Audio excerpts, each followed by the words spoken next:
All right, we're going to look at the last two examples from class today. So we had one of the examples was 1/6 times the quantity 1/2 plus 2 over x equals 1 over 8. So the first thing we were looking for when we're solving these equations was find out what's an acceptable domain for the answer. So that just meant that we don't want 0 in the denominator. So we just have the x there, so we can't have, we're going to make a note that the x cannot be 0. And then the second thing we went ahead and did is we did the distributive property. So the 1/6 times 1/2 is 1/12. The 1/6 times 2 over x, that's going to be 2 over 6x, and then we went ahead and reduced that to 1/3, I'm sorry, 1 over 3x, and then that's going to equal 1/8. And then we're going to go ahead and find the least common multiple of 12, 3, and 8, and then we're going to also attach the x to it because there's a 3x in the denominator. So that's going to end up being 24 for the numbers, and then we're just going to attach an x to it. So what I'm noting here is we used the distributive property and we reduced, and then we're going to find the LCM, and that was 24x. Okay. And then what we're going to go ahead and do is we're going to multiply both sides of the equation by 24x over 1. So each piece is getting multiplied by 24x over 1. And after we've done that, then we're going to go ahead and start reducing. So we do all that reducing and we get something a lot more friendly looking. Okay. And I'll explain what these steps are in just a second here. So we did reducing. So over here, 12 goes into 12 once into the 24x, 2x times, so we have the 2x there. 3x goes into 24x 8 times, so there's where the 8 came from. 8 goes into 24x. I should have said 3x, so let me put an x up there just so it's consistent. All right, and the other problem we were looking at was we had a fraction equals a fraction, and again, kind of the first thing we looked at in class is we went ahead and found where the bad points would be, where I would get where I get 0 in the denominator.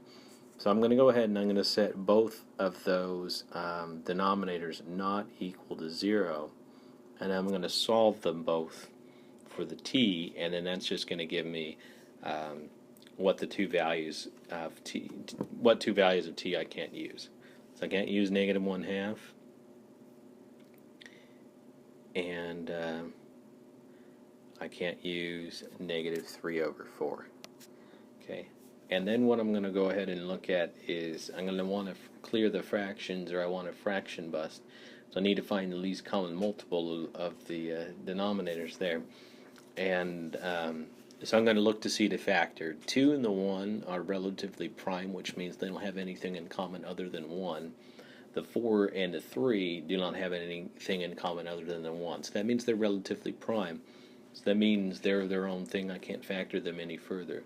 So my least common multiple for the two things is actually just going to be the product of the two. So 2t plus 1 and 4t plus 3. And so what we're going to do is we're going to fraction bust, and we're going to multiply both sides of the equation by this LCM. I think I end up running out of room here, so I'm going to erase this little box over here where I wrote down the LCM.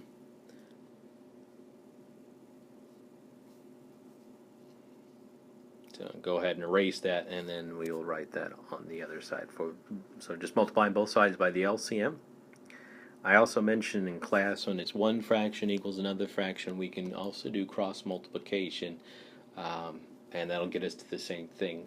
Cross multiplication is only going to work when it's one fraction equals another fraction. If it's one fraction and some other junk too on the other side, not just one fraction, then we can't cross multiply. So this will work for everything doing the fraction busting. And we will cancel out the like factors. And so we'll have 4t plus 3 times 3t plus 5, and then 6t minus 1 times 2t plus 1. And this is pretty close to where we ended up stopping in one class. The other class we finished this one off. And now what we're going to do is we're going to foil. So I'll explain this first part in red here. So we did the first, which is 4t times 3t, which gives me 12t squared. Then I do the outer, the 4t times 5, which is 20t. Now I think it was orange, and we're going to do orange for the other two parts in the foiling. So 3 times 3 is 9, so 9t. 3 times 5 is 15. So this is just a prereq from 0306 or maybe your Algebra 2 that you had in the past. And we're going to do the same exact thing on the other side. We'll just have slightly different product when we're all done there. Okay. And I'm going to go ahead and say that the 12t squareds are going to cancel out, because what I can do is I can subtract 12t squared from both sides, and they're going to drop out, and this becomes a linear. We'll go ahead and combine our like terms, and we have, well, let me subtract the 12t squared first, and then we'll combine our linears. Or not our linears, our like terms. We're going to combine our like terms. And now this is a nice regular linear equation. We're going to get all the t's on the left and the constants on the right. So we're going to subtract 4t from both sides. And then we'll subtract 15 from both sides, and we'll come over here and say it's 25t is equal to negative 16. Divide by 25, and then I couldn't quite get it to fit nicely there, so I'm going to write it up here. And I will also highlight it so you can see it. Okay. If you have any other questions, more than welcome to send me an email.